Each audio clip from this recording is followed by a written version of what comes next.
ಭಾರತ್ ಮಾತಾ ಕಿ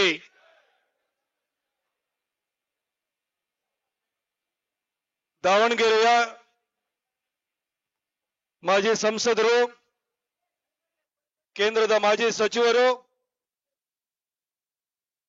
ನಮ್ಮೆಲ್ಲರ ಅಣ್ಣ ಜಿಎಂ ಸಿದ್ದೇಶ್ವರ್ ಅವರ 74ನೇ ಹುಟ್ಟುಹಬ್ಬದ ಆಚರಣೆಯ ಈ ಸಂದರ್ಭದಲ್ಲಿ ಉಪಸ್ಥಿತರಿರುವ ಹಾಗೂ ಕಾರ್ಯಕ್ರಮದ ಕೇಂದ್ರ ಬಿಂದುವಾಗಿರುವಂತಹ ಜಿಎಂ ಸಿದ್ದೇಶ್ವರ ಅಣ್ಣ ಅವರೇ, ಅವರ ಶ್ರೀಮತಿಯವರು 2024ರಲ್ಲಿ ನಡೆದಂತಹ ಲೋಕಸಭೆ ಚುನಾವಣೆ ಸಂದರ್ಭದಲ್ಲಿ ಭಾರತೀಯ ಜನತಾ ಪಕ್ಷದ ದಾವಣಗೆರೆ ಅಭ್ಯರ್ಥಿಯಾಗಿದ್ದಂತಹ ಗಾಯತ್ರಿ ಸಿದ್ದೇಶ್ವರ ಮೇಡಮ್ ಅವರೇ, ಇದುವರೆಗೂ ನಿಮ್ಮನ್ನು ಉದ್ದೇಶಿಸಿ ಮಾತನಾಡಿ ಕಾರ್ಯಕ್ರಮ ನಿಮಿತ್ತ ವೇದಿಕೆಯಿಂದ ನಿರ್ಗಮಿಸಿದಂತಹ ಗೋವಿಂದ್ ಕಾರಜೋಳ ಸಾಹೇಬ್ರೆ, ನಮ್ಮ ಪಕ್ಷದ ಹಿರಿಯ ನೇತಾರರು, ಸಂಘಟನೆ ಅಂತಂದು ಹೇಳಿದ್ರೆ ಅವರ ಹೆಸರೇ ನಮಗೆ ನೆನಪು ಬರುವಂತದ್ದು. ನಾನು ಯುವ ಮೋರ್ಚಾದ ಅಧ್ಯಕ್ಷನಾಗಿದ್ದಾಗಲೂ ಕೂಡ ನನಗೆ ಮಾರ್ಗದರ್ಶನವನ್ನು ಮಾಡಿರುವಂತಹ, ಕೈ ಹಿಡಿದು ಬೆಳೆಸಿರುವಂತಹ ಮಾಜಿ ಸಚಿವರು ಆಗಿರುವಂತಹ ಅರವಿಂದ್ ಲಿಂಬಾವಳಿ ಸಾಹೇಬ್ರೆ, ಈ ವೇದಿಕೆಯಲ್ಲಿ ಉಪಸ್ಥಿತರಿರುವಂತಹ ಮಾಜಿ ಸಚಿವರು, ಖ್ಯಾತ ಚಲನಚಿತ್ರ ನಟರು, ಮಾಜಿ ಶಾಸಕರು, ವಕ್ಫ್ ಹೋರಾಟದ ಸಂದರ್ಭದಲ್ಲಿ ಇಡೀ ಜಾಯಿಂಟ್ ಪಾರ್ಲಿಮೆಂಟರಿ ಕಮಿಟಿಯೇ ಇಂಪ್ರೆಸ್ ಆಗುವ ರೀತಿಯಲ್ಲಿ ಅದರ ಬಗ್ಗೆ ತಮ್ಮ ತಳಸ್ಪರ್ಶಿ ಅಧ್ಯಯನದ ಮುಖಾಂತರವಾಗಿ ಜೆಪಿಸಿಗೆ ಮನವರಿಕೆಯನ್ನು ಮಾಡಿಕೊಟ್ಟಂತಹ ಕುಮಾರ್ ಬಂಗಾರಪ್ಪ ಸಾಹೇಬ್ರೆ, ಈ ವೇದಿಕೆಯಲ್ಲಿ ಉಪಸ್ಥಿತರಿರುವಂತಹ ಮಾಜಿ ಶಾಸಕರು ಆಗಿರುವಂತಹ ಶಿವಶಂಕರ್ ಅವರೇ, ರಾಮಚಂದ್ರ ಅವರೇ, ಶಿವಕುಮಾರ್ ಅವರೇ, ರಾಜೇಶ್ ಅವರೇ, ಯಶವಂತರಾವ್ ಜಾಧವ್ ಅವರೇ, ಹಾಗೂ ವೇದಿಕೆ ಮೇಲೆ ಉಪಸ್ಥಿತರಿರುವ ಸಂಸತ್ತಿನಲ್ಲಿ 2014ರಲ್ಲಿ ನಮ್ಮ ಸಹೋದ್ಯೋಗಿಯೂ ಆಗಿದ್ದಂತಹ ಬಿ.ವಿ. ನಾಯಕ್ ಸಾಹೇಬ್ರೆ, ರವಿ ಬಿರಾದರ್ ಅವರೇ, ಭರತ್ ಅವರೇ, ಬಹಳಷ್ಟು ಜನ ಗಣ್ಯರಿದ್ದಾರೆ. ನಿಮ್ಮೆಲ್ಲರನ್ನು ಕೂಡ ಒಂದೇ ಸಾರಿ ನಾನು ಉಲ್ಲೇಖವನ್ನು ಮಾಡ್ತಾ, ವೇದಿಕೆಯ ಮೇಲೆ ಹಾಗೂ ಮುಂಭಾಗದಲ್ಲಿ ಆಸೀನರಾಗಿರುವಂತಹ ಎಲ್ಲ ಗಣ್ಯಮಾನ್ಯರೇ, ನನ್ನ ಮಾಧ್ಯಮ ಮಿತ್ರರೇ, ಹಾಗೂ ಸಿದ್ದೇಶಣ್ಣವರ ಎಲ್ಲ ಅಭಿಮಾನಿಗಳೇ,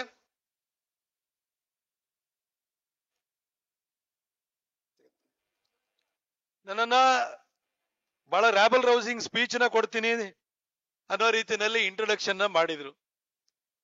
ಆದ್ರೆ ಇದು ರಾಜಕೀಯ ಸಭೆ ಅಲ್ಲ. ಇದು ಸಿದ್ದೇಶಣ್ಣವರ ಕೊಡುಗೆಯನ್ನ ಇಲ್ಲಿ ಪಕ್ಷವನ್ನ ಕಟ್ಟಿ ಬೆಳೆಸುವಲ್ಲಿ ಅವ್ರು ಮಾಡಿರುವಂತಹ ತ್ಯಾಗವನ್ನ ನಾವು ಕೃತಜ್ಞತಾ ಭಾವದಿಂದ ನೆನಪು ಮಾಡಿಕೊಂಡು ಅವರ ಜೊತೆ ನಾವಿದೀವಿ ಮುಂದಿನ ದಿನಗಳಲ್ಲೂ ಅಂತ ರಿಅಶ್ಯೂರೆನ್ಸ್ ಕೊಡುವಂತಹ ಒಂದು ಸಂದರ್ಭ ಇದು. ಹಾಗೆ ಅವರಿಗೆ ಆ ತಾಯಿ ಚಾಮುಂಡೇಶ್ವರಿ ಇನ್ನೂ ದೀರ್ಘಾಯುಷ್ಯವನ್ನ ಕೊಡ್ಲಿ, ಆರೋಗ್ಯವನ್ನ ಕೊಡ್ಲಿ, ಪಕ್ಷವನ್ನ ಮುನ್ನಡೆಸುವಂತಹ ಶಕ್ತಿಯನ್ನ, ಚೈತನ್ಯವನ್ನು ಕೊಡ್ಲಿ ಅಂತ ಹೇಳಿ ಹಾರೈಸುವ, ಪ್ರಾರ್ಥಿಸುವ ಸಭೆನೂ ಕೂಡ ಇದಾಗಿದೆ. ಹಾಗಾಗಿ ನಾನು ರಾಜಕೀಯದ ಬಗ್ಗೆ ಹೆಚ್ಚು ಮಾತಾಡ್ಲಿಕ್ಕೆ ಹೋಗುದಿಲ್ಲ. ಸಿದ್ದೇಶಣ್ಣ, ನಾನು ಅವ್ರನ್ನ ಇಲ್ಲಿ ಬರ್ಲಿಕ್ಕೂ ಕೂಡ ಕಾರಣ ಇತ್ತು. ನಾನು ಬೇರೆಲ್ಲೋ ಇದ್ದೆ, ಬರಕ್ ಆಗ್ತಾ ಇರಲಿಲ್ಲ. ಆದ್ರೂ ಕೂಡ ಸಿದ್ದೇಶಣ್ಣನ ಈ ಒಂದು ಸಭೆಯನ್ನ ನಾನು ತಪ್ಪಿಸ್ಕೊಳ್ಳೇಬಾರದು ಅಂತ ಹೇಳಿ ನೆನ್ನೆ ರಾತ್ರಿ ಉಡುಪಿಯಿಂದ ನಾನು ಇಲ್ಲಿಗೆ ಬಂದೆ. ಈಗ ನಾನು 5 ಗಂಟೆ ಅಷ್ಟರಲ್ಲಿ ಸಕಲೇಶ್ಪುರದಲ್ಲಿ ಇರಬೇಕು. ಆದ್ರೂ ನಾನು ಯಾಕೆ ಬಂದೆ ಅಂತ ಹೇಳಿದ್ರೆ, ಮೈಸೂರಿನಲ್ಲಿ 10 ವರ್ಷ ಸಂಸದನಾಗಿ ನಾನು ಮಾಡಿರುವಂತ ಒಳ್ಳೆ ಕೆಲಸಗಳಲ್ಲಿ ಒಂದು ಒಳ್ಳೆ ಕೆಲಸಕ್ಕೆ ಸಿದ್ದೇಶಣ್ಣನ ಆಶೀರ್ವಾದ, ಅವರೇ ಕಾರಣರವರು. ಮೈಸೂರಿನಲ್ಲಿ ಮಹಾರಾಜರ ಕಾಲದಲ್ಲೇ, ಚಾಮರಾಜ ಒಡೆಯರ ಕಾಲದಲ್ಲೇ, ಜಯಚಾಮರಾಜ ಒಡೆಯರ ಕಾಲದಲ್ಲೇ ಏರ್ಪೋರ್ಟ್ ಬಂದಿತ್ತು, ಪ್ರೈವೇಟ್ ಏರ್ಪೋರ್ಟ್ ಕೂಡ ಇತ್ತು. ಆದ್ರೆ ಸ್ವಾತಂತ್ರ್ಯ ನಂತರ ಏರ್ಪೋರ್ಟ್ ಸ್ಥಿತಿ ಏನಾಯ್ತು ಅಂತ ಹೇಳಿದ್ರೆ ದನ ಮೇಯಿಸುವ ಸ್ಥಿತಿ ಬಂದೋಯ್ತು, ವಿಮಾನಗಳೇ ಬರ್ತಾ ಇರಲಿಲ್ಲ, ನಾನ್ ಫಂಕ್ಷನಲ್ ಏರ್ಪೋರ್ಟ್ ಆಗಿತ್ತು. ನಾನು ಹೊಸದಾಗಿ ಸಂಸದನಾಗಿ ಬಂದೆ. ಮೈಸೂರಿನಲ್ಲಿ ಇಂಡಸ್ಟ್ರಿ ಬರಬೇಕು ಅಂತ ಹೇಳಿದ್ರೆ ರೋಡ್ ಇರ್ಬೋದು, ರೈಲ್ ಇರ್ಬೋದು, ಏರ್ ಕನೆಕ್ಟಿವಿಟಿ ಇರಲೇಬೇಕು. ಹಾಗೆ ವಿಮಾನ ನಿಲ್ದಾಣವನ್ನು ನಾವು ಫಂಕ್ಷನಲೈಸ್ ಮಾಡ್ಲಿಲ್ಲ ಅಂತ ಹೇಳಿದ್ರೆ ಯಾವ್ದೇ ಕಂಪನಿಗಳು ಬರಲ್ಲ. ಇವತ್ತು ಬೆಂಗಳೂರಿಗೆ ಯಾಕೆ ಬರ್ತಾರೆ ಅಂತ ಹೇಳಿದ್ರೆ ಅಲ್ಲಿ ಅಂತಾರಾಷ್ಟ್ರೀಯ ವಿಮಾನ ನಿಲ್ದಾಣನೂ ಇದೆ, ವ್ಯವಸ್ಥೆ ಚೆನ್ನಾಗಿದೆ, ಕನೆಕ್ಟಿವಿಟಿ ಇದೆ, ಹಾಗಾಗಿ ಬರ್ತಾರೆ. ನಮ್ಮ ಮೈಸೂರಿಗೂ ಎಲ್ಲರೂ ಬರ್ತಾರೆ, ಚಾಮುಂಡಿ ಬೆಟ್ಟಕ್ಕೆ ಬರ್ತಾರೆ, ಕೈ ಮುಗಿತಾರೆ, ಹೋಗ್ತಾರೆ. ಇಲ್ಲ ಸಂಜೆ ಬಂದಾದ ಕೂಡಲೇ ಅಲ್ಲಿ ಹೋಗಿ ಬೃಂದಾವನ ಗಾರ್ಡನ್ಸ್ಗೆ ಹೋಗ್ತಾರೆ. ಇಲ್ಲ ಅಂತ ಹೇಳಿದ್ರೆ ಝೂ ನೋಡ್ಕೊಂಡ್ಬಿಟ್ಟು ಪಕ್ಕದಲ್ಲಿರೋ ಊಟಿಗೆ ಹೋಗ್ತಾರೆ, ಇಲ್ಲ ಕೊಡಗಿಗೆ ಹೋಗ್ತಾರೆ. ಮೈಸೂರಲ್ಲಿ ಯಾರು ಉಳಿಯಲ್ಲ. ಮೈಸೂರು ಅಂದ್ರೆ ಒಳ್ಳೆ ಸಿಟಿ ಅಂತೆಲ್ಲ ಹೇಳ್ತಾರೆ. ಬಂದು ಕಾಸು ಹಾಕಿ ಅಲ್ಲಿ ಇನ್ವೆಸ್ಟ್ಮೆಂಟ್ ಮಾಡಿ ಕಂಪನಿ ತೆರೀರಿ ಅಂತಂದ್ರೆ ಯಾರು ಬರ್ತಿರ್ಲಿಲ್ಲ, ಯಾಕಂದ್ರೆ ಏರ್ ಕನೆಕ್ಟಿವಿಟಿ ಇರ್ಲಿಲ್ಲ. ಸಿದ್ದೇಶಣ್ಣ ನಮ್ಮ ನರೇಂದ್ರ ಮೋದಿಜಿಯವರ ಸರ್ಕಾರದಲ್ಲಿ ಕೇಂದ್ರ ವಿಮಾನಯಾನ ಖಾತೆ ರಾಜ್ಯ ಸಚಿವರಾಗಿ ಬಂದ್ರು. ಅಣ್ಣ ನಾನು ಹೊಸದಾಗಿ ಬಂದಿದ್ದೀನಿ, ನಮಗೆ ವಿಮಾನ ನಿಲ್ದಾಣ ಬಹಳ ಅಗತ್ಯ ಇದೆ, ಅದಕ್ಕೊಂದು ಫ್ಲೈಟ್ ಬೇಕು ಅಣ್ಣ ಅಂತಂದೆ. ಅವರು ಕ್ಯಾಬಿನೆಟ್ ಸಚಿವರಾಗಿದ್ದಂತ ಅಶೋಕ್ ಗಜಪತಿ ರಾಜು ಅವ್ರನ್ನ ಮೈಸೂರಿಗೆ ಕರ್ಕೊಂಡು ಬಂದ್ರು. ಇಲ್ಲಿಗೊಂದು ಫ್ಲೈಟ್ ಅನ್ನು ಕೊಡಿಸ್ಬೇಕು ಅಂತ ಹೇಳಿ ಮೈಸೂರಿಗೆ ಬಂದು ವಿಮಾನ ನಿಲ್ದಾಣವನ್ನ ಫಂಕ್ಷನಲೈಸ್ ಮಾಡಿ ಇವತ್ತು ಮೈಸೂರು ವಿಮಾನ ನಿಲ್ದಾಣದಿಂದ ವಿಮಾನಗಳ ಹಾರಾಟವನ್ನು ನಡೆಸ್ತಾ ಇದ್ರೆ ಅದಕ್ಕೆ ಸಿದ್ದೇಶಣ್ಣ ಕೊಟ್ಟಿರುವಂತ ಕೊಡುಗೆ ಕಾರಣ. ಹಾಗಾಗಿ ಆ ಒಂದು ಅವರ ಕೆಲಸವನ್ನ, ಮೈಸೂರಿಗೆ ಮಾಡಿದಂತ ಉಪಕಾರವನ್ನ ನಾನು ಕೃತಜ್ಞತೆಯಿಂದ ನೆನಪು ಮಾಡ್ಕೊಳ್ಬೇಕಾ ಬೇಡವಾ? ಹಾಗಾಗಿ ನಾನು ಕೃತಜ್ಞತೆಯಿಂದ ನೆನಪು ಮಾಡ್ಕೊಳ್ಳಿಕ್ಕೆ ಇಲ್ಲಿ ಬಂದಿದ್ದೀನಿ ಬಂಧುಗಳೇ. ಇನ್ನ ದೂರದ ಮೈಸೂರಿಗೆ ಸಹಾಯ ಮಾಡಿದಂತವ್ರು, ಇನ್ನ ನಿಮ್ಮ ಊರು, ಈ ಊರಿಗೆ ಅವರು ಪ್ರತಿನಿಧಿಸಿದಂತ ಊರಿಗೆ, ಅವ್ರ ತಂದೆಯವರು ಪ್ರತಿನಿಧಿಸಿದಂತ ಊರಿಗೆ ಅವರು ಸಹಾಯ ಮಾಡದಲ್ಲೇ ಇರ್ತಾರ? ಈ ಭಾಗದಲ್ಲಿ ಇವತ್ತು ನಾವೆಲ್ಲ ಚಿಕ್ಕದ್ರಲ್ಲಿ ಇರ್ಬೇಕಾದ್ರೆ ತುಮಕೂರು ಅಂತ ಹೇಳಿದ್ರೆ ಮಲ್ಲಿಕಾರ್ಜುನಯ್ಯನವರು, ದಾವಣಗೆರೆ ಅಂತಂದ್ರೆ ಮಲ್ಲಿಕಾರ್ಜುನಪ್ಪನವರು. ಈ ಎರಡು ಹೆಸರುಗಳಿದೆಯಲ್ಲ, ಬಿಜೆಪಿಯನ್ನ ಬೆಳೆಸಿದ್ರು ಎರಡು ಕಡೆನು.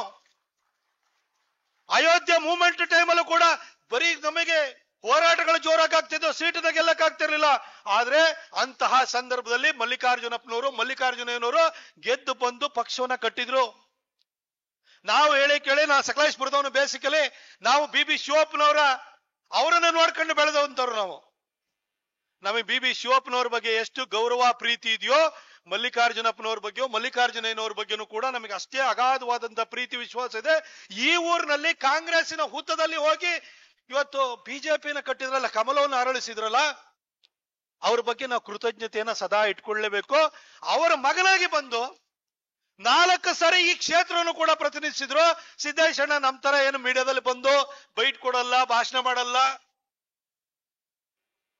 ಆದ್ರೆ ಸಿದ್ದೇಶಣ್ಣ ಕೆಲಸ ಮಾಡೋದ್ರಲ್ಲಿ ಯಾವತ್ತೂ ಕೂಡ ದಾವಣಗೆರೆಗೆ ಅನ್ಯಾಯನ ಮಾಡಿಲ್ಲ.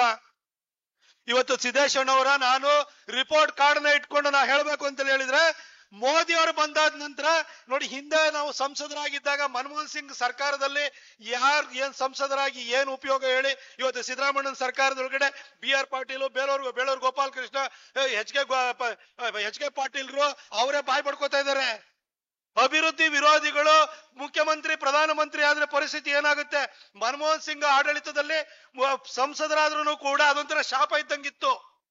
ಆದ್ರೆ ನರೇಂದ್ರ ಮೋದಿ ಅವರು ಕೇಳಿದ್ದೆಲ್ಲ ಕೊಡುವಂತ ಕಾಮಧೇನು ತರ ಇವತ್ತು ಪ್ರಧಾನಿ ಆಗಿದ್ದಾರೆ.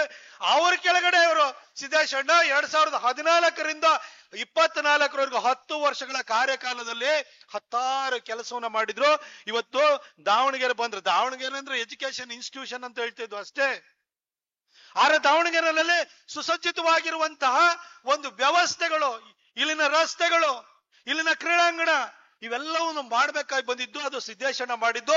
ಸ್ಮಾರ್ಟ್ ಸಿಟಿ ಪ್ರಾಜೆಕ್ಟ್ ಅನ್ನ ತಗೊಂಡ್ಬಂದು 1071 ಕೋಟಿ ರೂಪಾಯಿನ ತಂದಿವತ್ತು ದಾವಣಗೆರೆನ ಮೈಸೂರು ಅಷ್ಟೇ ಚಂದವಾಗಿ ಕಾಣಿಸ್ತಾ ಇದೆ. ಇವತ್ತು ಮೈಸೂರು ಮಹಾರಾಜರ ಕೊಡುಗೆ ಇದ್ರೆ ಇಲ್ಲಿ ಇವತ್ತು ಸಿದ್ದೇಶಣ್ಣ ಅವರ ಪ್ರಯತ್ನದಿಂದಾಗಿ ಇವತ್ತು ದಾವಣಗೆರೆ ಸಿಟಿ ಬಹಳ ಕ್ಲೀನ್ ಆಗಿ ಕಾಣಿಸ್ತದೆ, ಚಂದವಾಗಿ ಇವತ್ತು ಅಭಿವೃದ್ಧಿಯನ್ನು ಮಾಡಿದರೆ. ಆ ಒಂದು ಇದ್ರೊಳಗಡೆ ಸುಮಾರು 115 ಕಾಮಗಾರಿಗಳನ್ನ ಕೈಗೆತ್ಕೊಂಡ್ರು. ಯಾವತ್ತು ನಾವು ನೆನಪು ಮಾಡ್ಕೊಳ್ಬೇಕು, ಚುನಾವಣೆ ಬಂದಾಗ ನಮಗೆ ಎಲ್ಲೋ ಒಂದ್ಸರಿ ಮಾತಾಡಿಸಿಲ್ಲ ಅಂತೇಳಿ ಮುನಿಸ್ಕೊಂಡಿರ್ತೀವಿ, ಬೈತಾ ಇರ್ತೀವಿ. ಆದ್ರೆ ಮಾಡಿ ಕೆಲಸನ ನಾವು ಯಾವ ತರ ನೆನಪು ಮಾಡ್ಕೊಳ್ತೀವ? ನಾವು ಸಿದ್ದೇಶಣ್ಣ ಮಾಡಿರುವಂತ ಕೆಲಸವನ್ನ ಇವತ್ತು ಕೃತಜ್ಞತಾ ಭಾವದಿಂದ ನೆನಪು ಮಾಡ್ಕೊಳ್ಬೇಕು. ಇವತ್ತು KSRTC ಬಸ್ ಸ್ಟ್ಯಾಂಡ್ ಇವತ್ತು 109 ಕೋಟಿ ರೂಪಾಯಿ ವೆಚ್ಚದಲ್ಲಿ ಇವತ್ತು ಸುಸಜ್ಜಿತವಾದಂತ ಬಸ್ ಸ್ಟ್ಯಾಂಡ್ ನಿರ್ಮಾಣವಾಗಿದ್ರೆ ಅದು ಸಿದ್ದೇಶಣ್ಣ ಅವ್ರ ಕೊಡುಗೆ. 26 ಕೋಟಿ ರೂಪಾಯಿನಲ್ಲಿ ಖಾಸಗಿ ಬಸ್ ನಿಲ್ದಾಣ ನಿರ್ಮಾಣ ಆಗಿದ್ರೆ ಅದು ಸಿದ್ದೇಶಣ್ಣ ಅವ್ರ ಕೊಡುಗೆ. 11 ಕೋಟಿ ವೆಚ್ಚದಲ್ಲಿ ಬೇತೂರು ರಸ್ತೆನಲ್ಲಿ KSRTC ಬಸ್ ನಿಲ್ದಾಣ ಇರ್ಬೋದು. 12 ಕೋಟಿ ರೂಪಾಯಿನಲ್ಲಿ ಪುಷ್ಕರಣಿ ನಿರ್ಮಾಣ ಮತ್ತು ಥೀಮ್ ಪಾರ್ಕ್ ನಿರ್ಮಾಣ ಇರ್ಬೋದು. 65 ಕೋಟಿನಲ್ಲಿ ರಿಂಗ್ ರೋಡ್ ನಿರ್ಮಾಣ ಆಗಿರ್ಬೋದು. ಇವೆಲ್ಲದನ್ನು ಕೂಡ ಸಿದ್ದೇಶಣ್ಣವರ ಕೊಡುಗೆ. ಸ್ಮಾರ್ಟ್ ರಸ್ತೆಗಳನ್ನು ಮಾಡಿದ್ದಾರೆ. ಹಾಗೆ ಈ ನಗರದಲ್ಲಿ ಇವತ್ತು 24/7 ಕುಡಿಯುವ ನೀರು ಕೊಡಬೇಕು ಅಂತ ಹೇಳಿ ಜಲಸಿರಿ ಯೋಜನೆಯಲ್ಲಿ 620 ಕೋಟಿನ ತಂದು ಇಷ್ಟೆಲ್ಲ ಒಳ್ಳೆ ಕೆಲಸ ಮಾಡಿರುವಂತರು ಕೂಡ ಸಿದ್ದೇಶಣ್ಣವರು. ಇವತ್ತು ನಿಮ್ಮ ರೈಲ್ವೆ ಸ್ಟೇಷನ್ ಅದು ಹರಿಹರದ ರೈಲ್ವೆ ಸ್ಟೇಷನ್ ಇರ್ಬೋದು, ದಾವಣಗೆರೆ ರೈಲ್ವೆ ಸ್ಟೇಷನ್ ಇರ್ಬೋದು, ಹಾಗೆ ದಾವಣಗೆರೆ, ಚಿತ್ರದುರ್ಗ, ತುಮಕೂರು ಇದಕ್ಕೆ ನೇರ ರೈಲ್ವೆ ಮಾರ್ಗಕ್ಕೆ 1800 ಕೋಟಿ ತಂದಿದ್ದಿರ್ಬೋದು. ಎಲ್ಲದನ್ನು ಸಿದ್ದೇಶಣ್ಣನೇ ಮಾಡಿತ್ತು.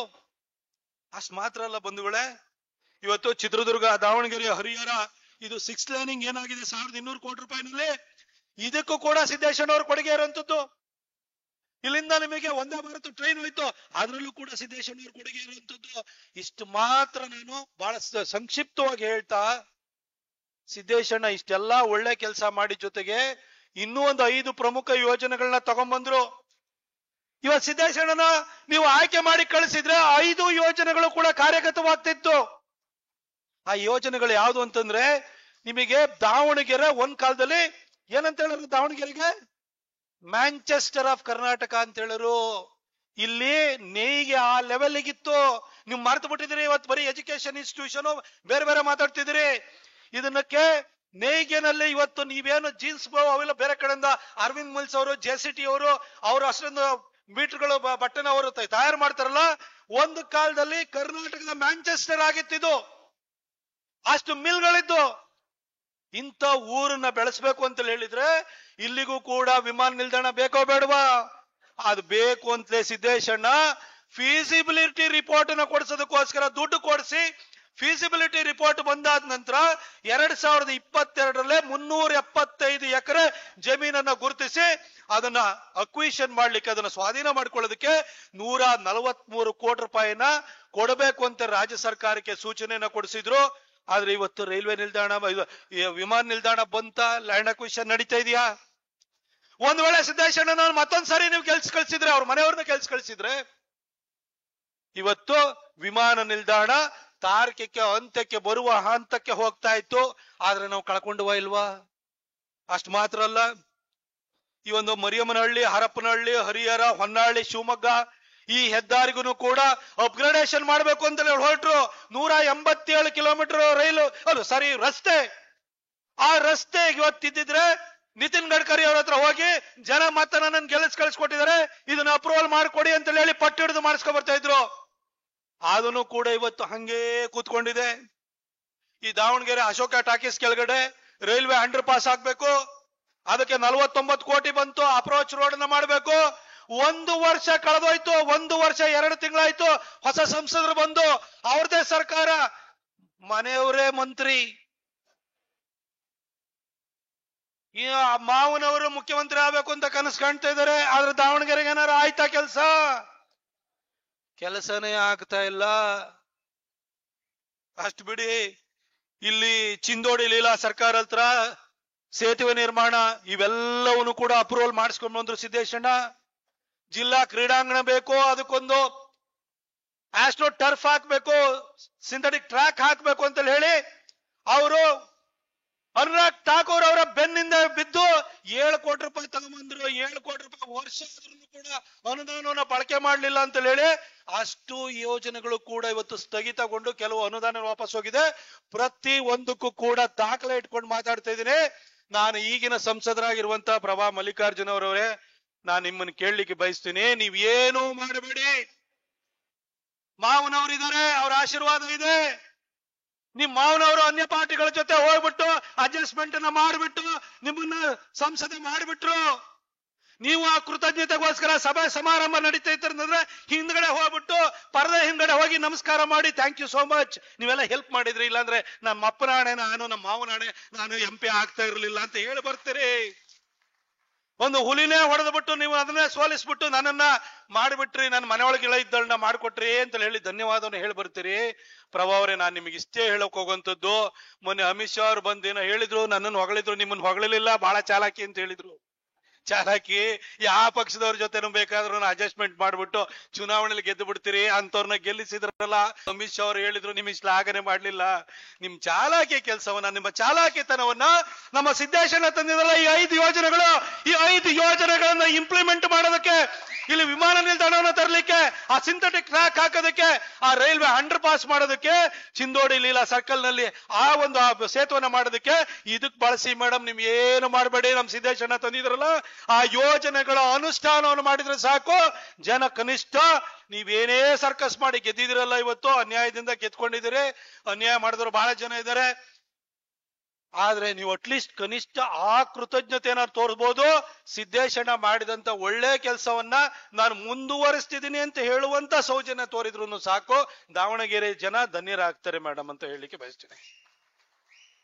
ಇನ್ನು ನಮ್ಮ ಶಿವಶಂಕರ್ ಅವರು, ಆನಂತರ ನಮ್ಮ ಯಶವಂತರಾವ್ ಅವರು ಕೂಡ ಮಾತಾಡಿದ್ರು. ಇದು ನಮ್ಮ ಸಿದ್ದೇಶಣ್ಣ ಹೊರಗಿನವ್ರ? ಯಾರು ಹೇಳಿದವನು? ಸಿದ್ದೇಶಣ್ಣ ಹೊರಗಿನವ್ರು ಅಂತ ಹೇಳ್ತಾರಲ್ಲ. ನಮ್ಮ ಪಾರ್ಟಿಯವನೇನಾರ ಆಗಿ ಹೇಳಿದ್ರೆ ಅವನಿಗೆ ನಮ್ಮ ಪಾರ್ಟಿ ಸಿದ್ಧಾಂತ ತತ್ವ ಗೊತ್ತಿಲ್ಲ, ನಮ್ಮ ಪಾರ್ಟಿ ಹಿನ್ನೆಲೆ ಗೊತ್ತಿಲ್ಲ, ನಮ್ಮ ಪಾರ್ಟಿ ಹೋರಾಟ ಗೊತ್ತಿಲ್ಲ, ನಮ್ಮ ಪಾರ್ಟಿ ಹಿಸ್ಟ್ರಿ ಗೊತ್ತಿಲ್ಲ ಅವನಿಗೆ. ಯಾಕೆಂತಂದ್ರೆ ಇವತ್ತು ನರೇಂದ್ರ ಮೋದಿ ಅವರು ಎಲ್ಲಿಂದ MP ಆಗಿದ್ದಾರೆ? ವಾರಾಣಸಿಯಿಂದ, ಗುಜರಾತಿನ ಭಾವನಗರದ ನರೇಂದ್ರ ಮೋದಿ ಅವರು ವಾರಾಣಸಿಯಿಂದ ಇವತ್ತು MP ಆಗಿದ್ದಾರೆ. ಅಟಲ್ ಬಿಹಾರಿ ವಾಜಪೇಯಿ ಅವರು ಲಕ್ನೋದಿಂದ ಗೆದ್ದು ಪ್ರಧಾನಿಯಾಗಿದ್ರು.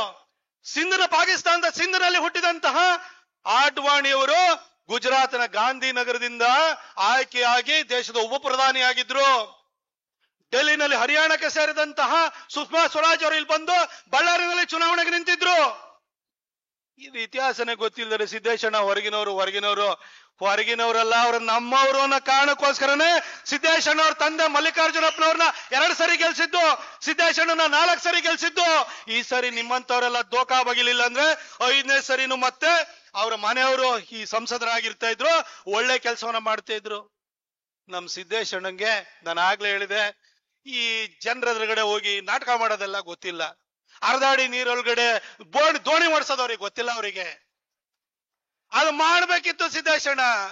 ಎಲ್ಲ ಕೋವಿಡ್ ಸೋಂಕಿತರ ಎದುರುಗಡೆ ಹೋಗಿ ಡಿಂಗಿ ಚಕ್ಕ ಅಂತ ಡಾನ್ಸ್ ಮಾಡೋದು ನಮ್ ಸಿದ್ದೇಶಣ್ಣಂಗೆ ಗೊತ್ತಿಲ್ಲ.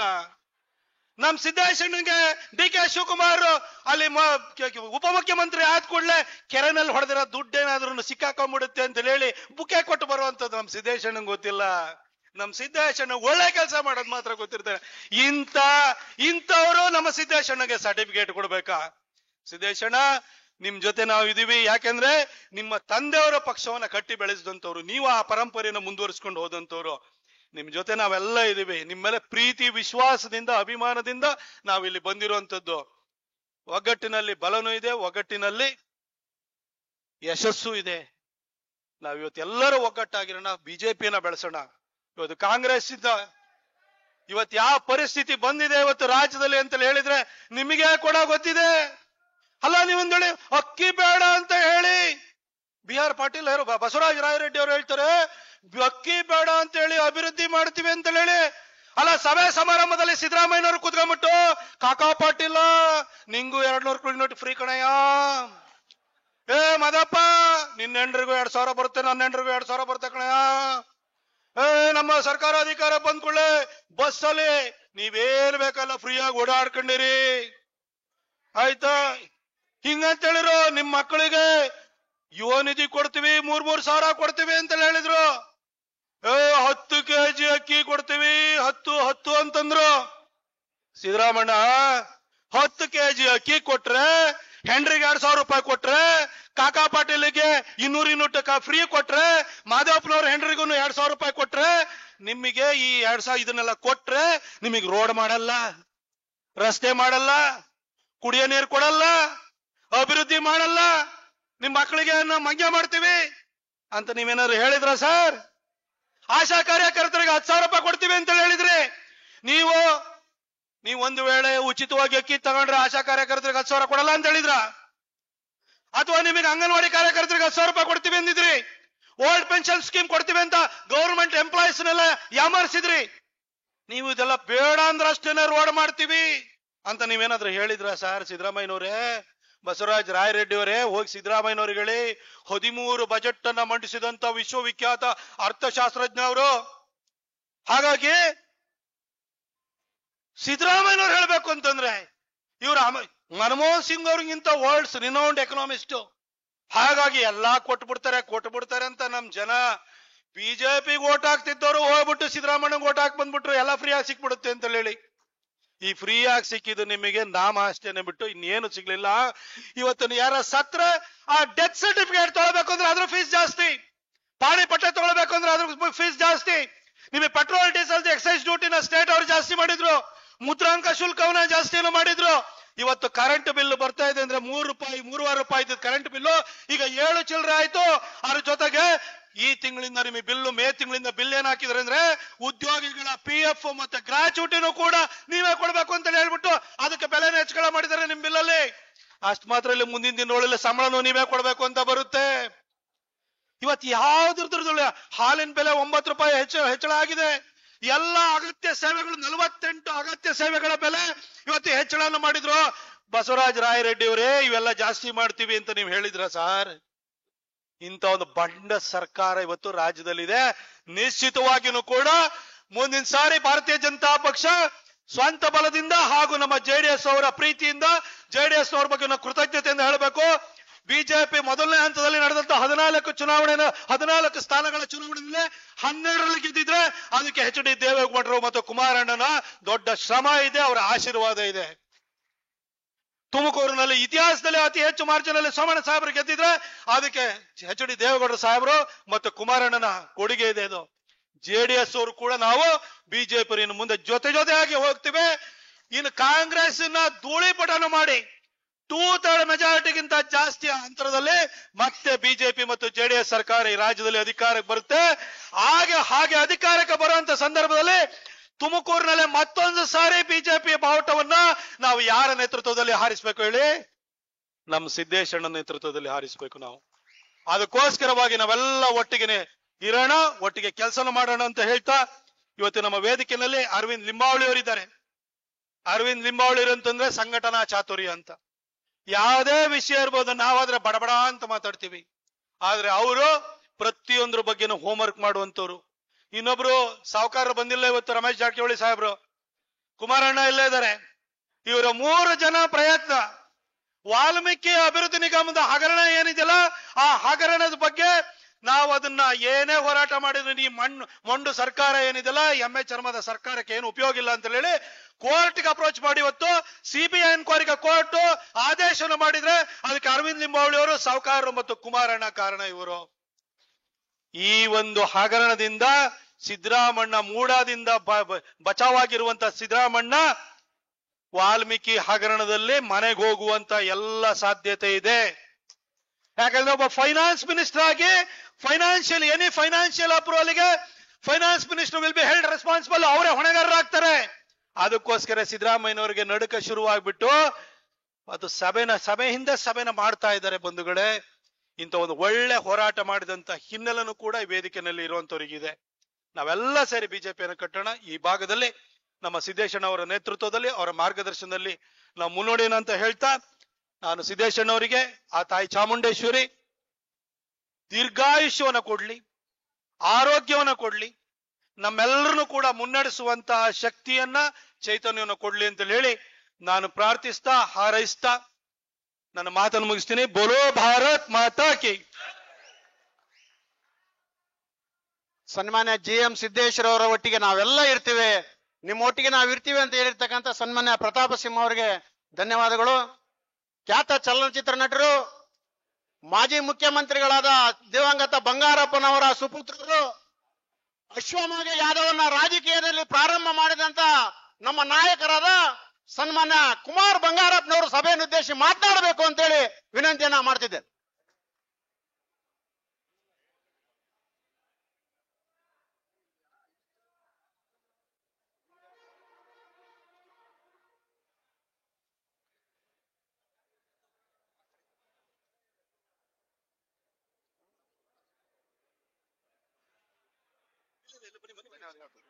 ಈ ವೇದಿಕೆಯಲ್ಲಿ ನಾನು ಹೆಸರನ್ನು ಪ್ರಸ್ತಾಪ ಮಾಡ್ಬೇಕಾದ್ರೆ ನಮ್ಮ ಹುಲಿ BP ಹರೀಶ್ ಅಣ್ಣನ ಹೆಸರನ್ನೇ ಮರೆತು ಬಿಟ್ಟಿದ್ದೀರಿ. ಹರೀಶ್ ಅಣ್ಣ ಕ್ಷಮಿಸ್ಬೇಕು. ನಿಜವಾಗ್ಲೂ ಒಂದ್ ರೀತಿ ಫೈರ್ ಬ್ರಾಂಡ್ ಈ ಭಾಗದಲ್ಲಿ ಜನರ ಬಗ್ಗೆ ಅಪಾರವಾದಂತ ಕಾಳಜಿ ಇಟ್ಕೊಂಡಿರೋರು. ನಮ್ಮ ಸಿದ್ದೇಶ್ ಅಣ್ಣಂಗೆ ಒಬ್ಬ ಲಕ್ಷ್ಮಣನ್ ತರ ಯಾರು